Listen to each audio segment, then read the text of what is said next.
हज़रत मोहम्मद मुस्तफ़ा सल्लल्लाहु अलैहि वसल्लम ने अपनी हयाते ज़िंदगी में 9 रमज़ान देखे हैं, यानी कि 9 रमज़ान गुजारे हैं। 10वें रमज़ान के शुरू होने से पहले आप इस दुनिया से पर्दा फरमा गए, यानी कि आप अल्लाह के पास तशरीफ़ ले गए। इस तरह से आपने अपनी ज़िंदगी में रोज़े फ़र्ज होने से वफ़ात तक 9 रमज़ान गुजारे हैं। दोस्तों, आज की इस वीडियो में हम बात करने वाले हैं कि अल्लाह के पैगंबर हजरत मोहम्मद मुस्तफ़ा सल्लल्लाहु अलैहि वसल्लम की सहरी और इफ्तारी कैसे होती थी, यानी कि आप सहरी और इफ्तारी में क्या क्या चीजें खाना पसंद करते थे। और साथ में हम आपको प्यारे नबी सल्लल्लाहु अलैहि वसल्लम की इफ्तारी का एक ऐसा वाकया भी बताने वाले हैं जिसको सुनकर यकीनन आप लोगों का दिल खुश हो जाएगा। जाहिर सी बात है, आपने प्यारे नबी सल्लल्लाहु अलैहि वसल्लम का नाम सुनकर इस वीडियो को लाइक तो किया ही होगा। तो बस आप इस वीडियो को आखिर तक देखते रहिएगा। और आप आशिके रसूल हैं तो कमेंट बॉक्स में या रसूल अल्लाह लिखकर इस वीडियो को आगे शेयर भी कर दें। तो चलिए दोस्तों, शुरू करते हैं आज की इस वीडियो को।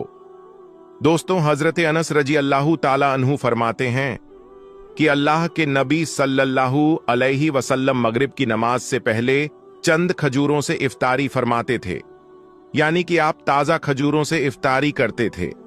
अगर ताजा खजूर ना मिलते तो फिर आप खुश्क खजूर से, यानी कि सूखे खजूर से इफ्तारी फरमाते। और अगर कभी खुश्क खजूर भी ना होते तो फिर आप चंद चुल्लू पानी पीकर इफ्तारी करते थे, यानी कि थोड़े से पानी को पीकर आप इफ्तारी करते थे। एक और हदीस पाक में है कि अल्लाह के नबी सल्लल्लाहु अलैहि वसल्लम इन खजूरों से या फिर किसी ऐसी चीज से इफ्तारी फरमाते थे जो आग की पकी हुई ना होती थी, जैसे कि फल और फ्रूट्स, यानी कि आप इस तरह की चीजों से रोजा करना यानी कि इफ्तार करना ज्यादा पसंद फरमाते थे। इसीलिए याद रखें, ताजा खजूर से इफ्तारी करना ये मुस्ताहब है। और अगर ताजा खजूर ना मिले तो खुश्क खजूर से यानी छुआरे से रोजा खोलना भी बेहतर है। और अगर कभी खुश्क खजूर भी ना मिले तो सिर्फ पानी से इफ्तारी करना भी हमारे नबी सल्लल्लाहु अलैहि वसल्लम की सुन्नत है। या फिर इसके अलावा जूस या दूध के साथ भी रोजा खोलना बेहतर है।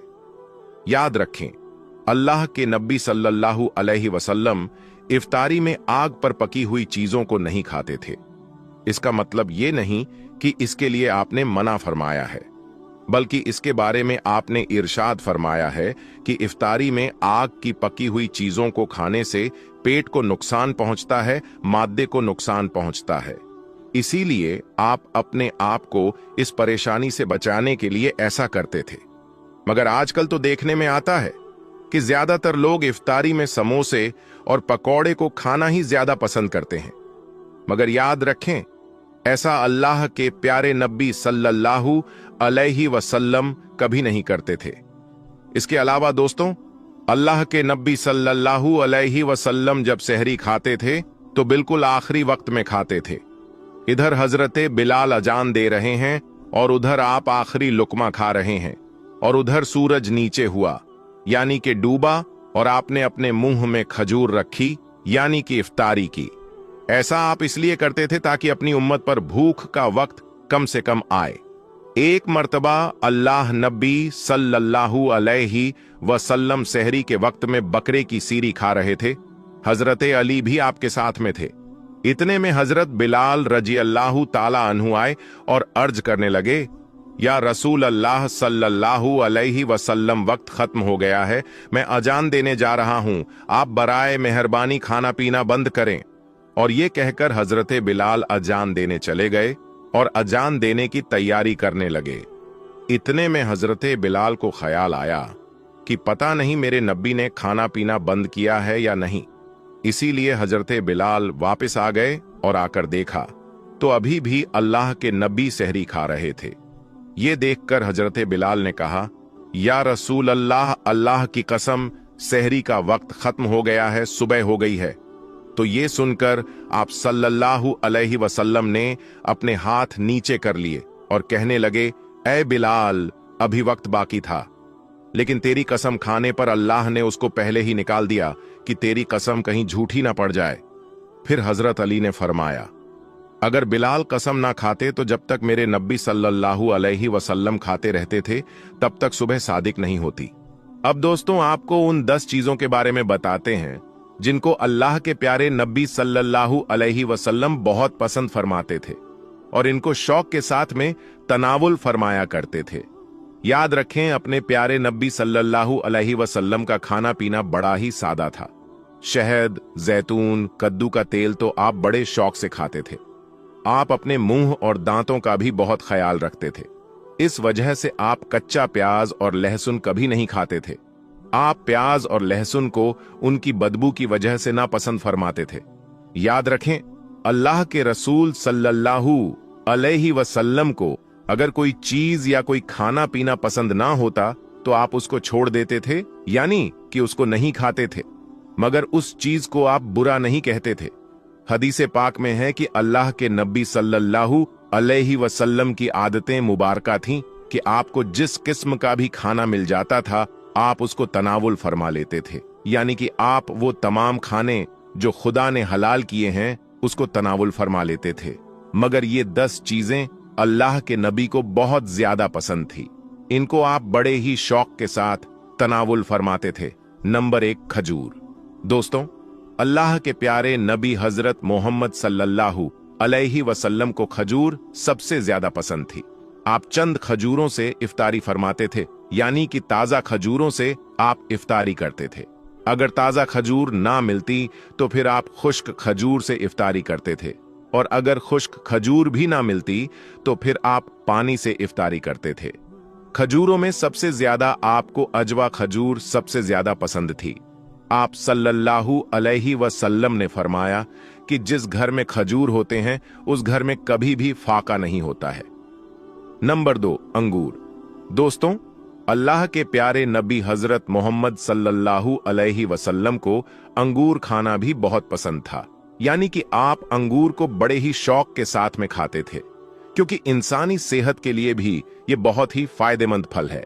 नंबर 3, अनार। दोस्तों, प्यारे नबी सल्लल्लाहु अलैहि वसल्लम को अनार खाना भी बहुत ज्यादा पसंद था। आप अनार को भी बड़े शौक के साथ में खाते थे। आपने फरमाया कि अनार जन्नत के फलों में से एक फल है।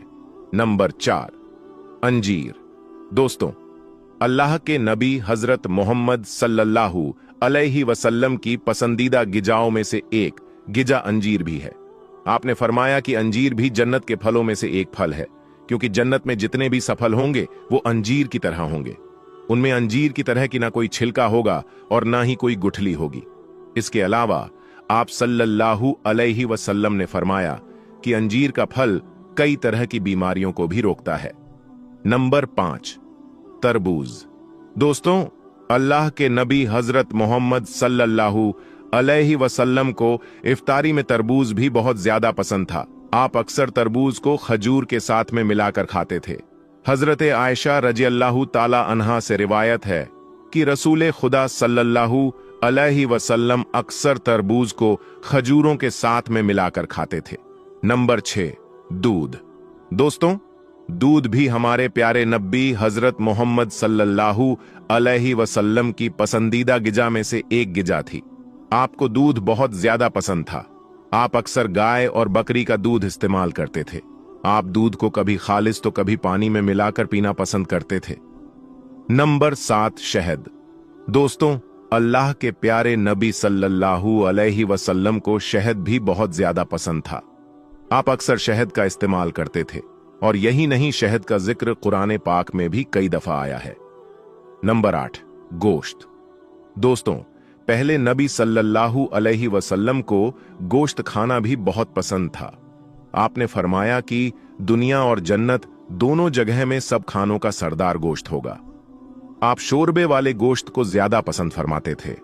हदीस पाक में आया है कि अल्लाह के प्यारे नबी शोरबे वाला और भुने हुए गोश्त को ज्यादा शौक से तनावुल फरमाते थे। आपको बकरा और बकरी, दुम्बा और ऊंट का गोश्त सबसे ज्यादा पसंद था। नंबर 9, जौ की रोटी। दोस्तों, अल्लाह के नबी हजरत मोहम्मद सल्लल्लाहु अलैहि वसल्लम को जौ की रोटी भी बहुत ज्यादा पसंद थी। आप अक्सर जौ की रोटी खाना पसंद करते थे और बगैर छाने हुए आटे की मोटी रोटी तनावुल फरमाते थे। नंबर 10, चावल।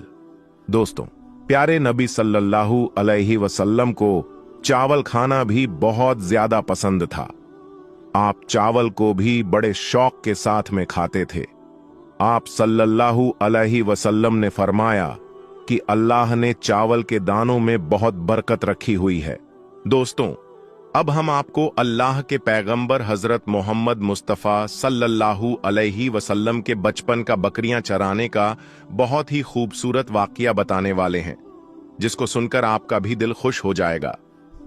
आज की वीडियो को आखिर तक जरूर देखें, और अगर आपको अल्लाह के प्यारे नबी हजरत मोहम्मद मुस्तफ़ा सल्लल्लाहु अलैहि वसल्लम से सच्ची मोहब्बत है, यानी आप आशिके रसूल हैं, तो बस इस वीडियो को एक लाइक करके कमेंट में या रसूल अल्लाह जरूर लिखें। देखते हैं कितने आशिकें रसूल आज की इस वीडियो को देख रहे हैं। दोस्तों, हजरत हलीमा सादिया रज़ियल्लाहु ताला अन्हा, जिन्होंने अल्लाह के पैगंबर हजरत मोहम्मद मुस्तफ़ा का बचपन में परवरिश की, जो आपकी दाई मुबारिका भी है, यानी आपकी रजाई वालिदा रही है।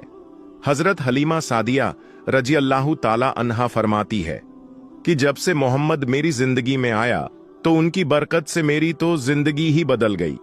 आपकी बरकतें इतनी थीं कि जिनको देखकर हमने मोहम्मद का नाम ही बरकत वाला बच्चा रख दिया। हजरत हलीमा सादिया रज़ियल्लाहु ताला अन्हा फरमाती है कि एक बार हमारे यहां पर सूखा पड़ गया, सबके जानवर भूख से मरने लगे, मगर जिस तरफ हमारे बच्चे बकरियों को लेकर जाते तो हमारी बकरियां खूब खाकर वापस आती, यानी कि हमारी बकरियां अच्छी तरह से पेट भर कर वापस आती। ये देखकर सारे गांव वाले अपने बच्चों को डांट कर कहने लगे कि जिस तरफ हलीमा सादिया की बकरियां चरने जाती हैं, वहां पर तुम लोग क्यों नहीं जाते हो। उसके बाद में गांव वालों के दूसरे बच्चे भी अपनी अपनी बकरियां लेकर हलीमा सादिया की बकरियों के साथ ले जाने लगे। अब सब लोगों की बकरियां साथ साथ चरने लगीं, यानी कि हलीमा की बकरियां और गांव वालों की बकरियां साथ में चरने लगीं। मगर ये देखकर गांव वाले हैरान रह गए कि सबकी बकरियां साथ में चर रही हैं, लेकिन हलीमा की बकरियों का पेट तो भर रहा है और बाकी की बकरियां भूखी रह रही हैं। ये देखकर हलीमा सादिया कहती है, ये सब बरकत अमीना के लाल की है, ये सारी बरकतें इस मोहम्मद की हैं।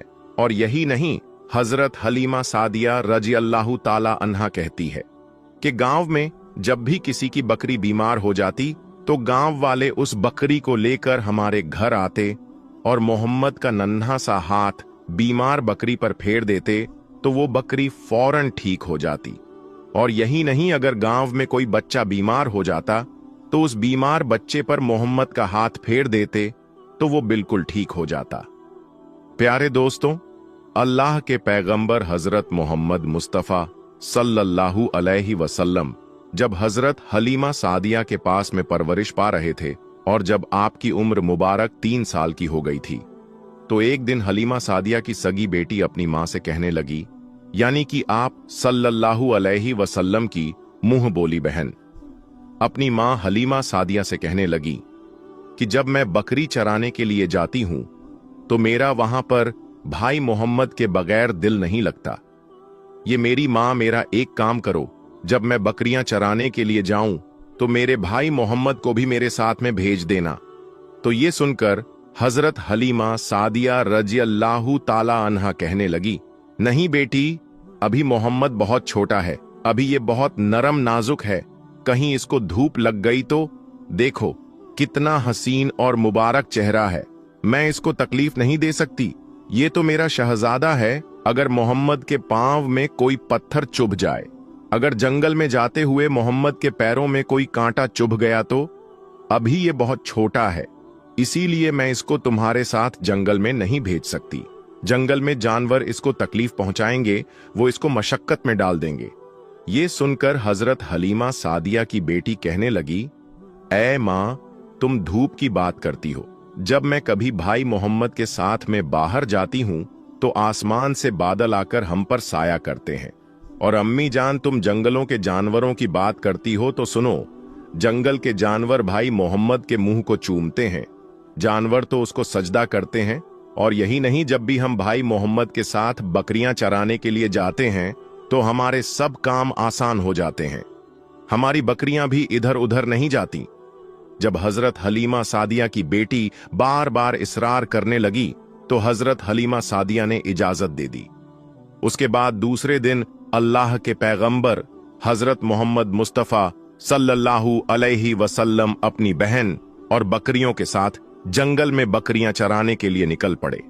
आसमान से एक बादल का टुकड़ा आप पर साया किए हुए था। इस तरह से 4-5 दिन आप सल्लल्लाहु अलैहि वसल्लम अपनी मुंह बोली बहन के साथ बकरियां चराने के लिए जाते रहे। एक दिन हजरत हलीमा सादिया रजी अल्लाहु ताला अन्हा ने आप सल्लल्लाहु अलैहि वसल्लम को रोक दिया और कहने लगी, बेटे मोहम्मद, आज के बाद तुम बकरियां चराने के लिए नहीं जाओगे, क्योंकि अब मैं तुम्हें और तकलीफ नहीं दे सकती। ऐ मेरे बेटे, मुझे तुमसे बहुत मोहब्बत है। एक तो मुझे तुम्हारी ये दूरी बर्दाश्त नहीं होती, और दूसरी बात, तुम मेरे पास बहुत ही अजीज अमानत हो, इसीलिए आज से तुम बकरियां चराने के लिए नहीं जाओगे, तुम अब घर में ही रहोगे। इस तरह हजरत हलीमा सादिया ने पैगंबर हजरत मोहम्मद मुस्तफ़ा सल्लल्लाहु अलैहि वसल्लम को बकरियां चराने से रोक दिया। फिर आप अपनी बहन के साथ जंगल में एक दिन नहीं गए, उसके बाद दूसरे दिन भी नहीं गए। इसी तरह से 3 दिन तक बकरियां चराने के लिए जंगल में नहीं गए तो तीसरे दिन हजरत हलीमा सादिया रजी अल्लाहु ताला अन्हा ने देखा कि उनकी बेटी रोती हुई उनके घर आई। ये देखकर दाई हलीमा ने पूछा, यह मेरी बेटी क्या हुआ, क्यों रो रही हो? तो बेटी कहने लगी, अम्मा, हमारी एक बकरी को जंगल में एक भेड़िया उठाकर ले गया है। जब दाई हलीमा ने अपने बेटी के मुंह से ये बात सुनी तो दाई हलीमा की आंखों में आंसू आ गए। जब अल्लाह के पैगंबर हजरत मोहम्मद मुस्तफ़ा सल्लल्लाहु अलैहि वसल्लम ने अपनी मां हलीमा सादिया रजी अल्लाहु ताला अन्हा की आंखों में आंसू देखे तो आप सल्लल्लाहु अलैहि वसल्लम के आंखों में से आंसू बहने लगे, क्योंकि आपका दिल बचपन से ही बड़ा नरम था। किसी का भी दुख आपसे बर्दाश्त नहीं होता था, और दाई हलीमा तो आपकी वालिदा मोहतरमा थी। फिर आप सल्लल्लाहु अलैहि वसल्लम कहने लगे, अम्मी जान, आप रोती क्यों हो? हलीमा सादिया कहने लगी, यह बेटा मोहम्मद हमारी एक बकरी को जंगल में एक भेड़िया उठाकर ले गया, पता नहीं अब हमारी बकरी के साथ वो क्या करेगा। तो ये सुनकर अल्लाह के प्यारे नबी सल्लल्लाहु अलैहि वसल्लम ने फरमाया, अम्मी जान, आप रोना बंद कर दो, हम हमारी बकरी को अभी वापस लेकर आते हैं। ये बात सुनकर अम्मा हलीमा सादिया कहने लगी, नहीं मेरे बेटे, आप जंगल में मत जाना, भेड़िया खतरनाक होते हैं, वो कहीं आपको नुकसान ना पहुंचा दे। इसी तरह दाई हलीमा मना करती रही, लेकिन आप सल्लल्लाहु अलैहि वसल्लम नहीं माने और कहने लगे, नहीं अम्मा, हम अभी के अभी हमारी बकरी को वापस लेकर आते हैं। उसके बाद अल्लाह के पैगंबर हजरत मोहम्मद सल्लल्लाहु अलैहि वसल्लम बकरी की तलाश में जंगल पहुंच गए और एक सदा लगाई। सदा दी आपने, ऐ साकीने सहरा, इधर आओ, मेरी अम्मी की बकरी ले गया है, कौन बतलाओ। सदा सुनते ही सारे भेड़िए जानवर सब आए, झुकाकर सर सलामी दी, अदब उनका बजा लाए। ये जंगल के जानवरों, मेरी अम्मा हलीमा की बकरी वापस कर दो। बस आप सल्लल्लाहु अलैहि वसल्लम का इतना ही फरमाना था कि जंगल के तमाम जानवर बकरी को साथ लिए दौड़ते हुए आए और उनके कदमों में झुककर सलामी देने लगे। इतना कहकर वो भेड़िए आपके कदमों में बैठ गए और निहायत ही अदब के साथ कहने लगे, ऐ अल्लाह के नबी, आप पर हमारी जान कुर्बान। इतना सुनकर आप सल्लल्लाहु अलैहि वसल्लम ने फरमाया, ऐ जानवरों, क्या आपको मालूम नहीं था कि ये बकरी हमारी अम्मा हलीमा की है? बताओ, तुमने हमारी अम्मा को तकलीफ क्यों दी? क्या आपको मालूम नहीं अभी भी हमारी अम्मा रो रही हैं? आपने क्यों हमारी अम्मा की बकरी को उठाया? तो वो जानवर कहने लगे, ऐ अल्लाह के रसूल, आप बकरियां चराने के लिए कुछ दिन तो जंगल में आए, उस वक्त हम छुप छुप कर आपके हुस्न का दीदार करते रहे और देखते थे कि इस कायनात के बनाने वाले ने अपना महबूब कैसा बनाया। ऐ अल्लाह के रसूल, उसके बाद आपने जंगल में आना ही बंद कर दिया। 3 दिन गुजर गए, आप जंगल में तशरीफ ना लाए। तो ये देखकर हम सब ने यही सोच लिया, पकड़ लो, एक बकरी आप फिर तशरीफ लाएंगे, इसी हीले से हम सब आपका दीदार कर पाएंगे कि अगर अल्लाह के रसूल सल्लल्लाहु अलैहि वसल्लम के हुस्न का दोबारा दीदार करना है तो हलीमा की बकरी को उठा लाओ। मोहम्मद उस बकरी को छुड़ाने के लिए जरूर आएंगे क्योंकि वो अपनी माँ को रोता हुआ नहीं देख पाएंगे। और इस तरह से हमारा दीदारे मुस्तफा होगा। और वो जानवर कहने लगे, ऐ अल्लाह के रसूल, आप पर हमारी जान कुर्बान। बहाना तो इस बकरी का था, लेकिन हमारा मकसद सिर्फ आपका दीदार करना था, इसीलिए हमने आपकी अम्मा की इस बकरी को निशाना बनाया। तो दोस्तों, देखा आपने मोहब्बत का ये मंजर। इन जानवरों में शेर जो खूंखार माना जाता है वो भी था, भेड़िए जो खूंखार माने जाते हैं वो भी थे। जंगल में जितने भी खूंखार जानवर थे वो भी इस जानवरों में शामिल थे। दोस्तों, अगर एक बकरी को कोई भेड़िया उठा ले जाता है, कोई शेर उठा ले जाता है, तो उसे छोड़ता नहीं है, उसे अपनी खुराक बना लेता है। लेकिन आप यहां पर इस मोहब्बत को देखिए कि जानवर भी जिसको सजदा करते हैं, ऐसे हैं हमारे नबी सल्लल्लाहु अलैहि वसल्लम। दोस्तों, उम्मीद करते हैं कि आपको आज का ये वाक्या बहुत पसंद आया होगा। अगर आपको ये वीडियो पसंद आया है तो इस वीडियो को आप एक लाइक करें, अपने दोस्तों में स्वाब की नीयत के साथ जरूर शेयर करें। हम मिलेंगे आपको अगली वीडियो में, तब तक के लिए अल्लाह हाफिज।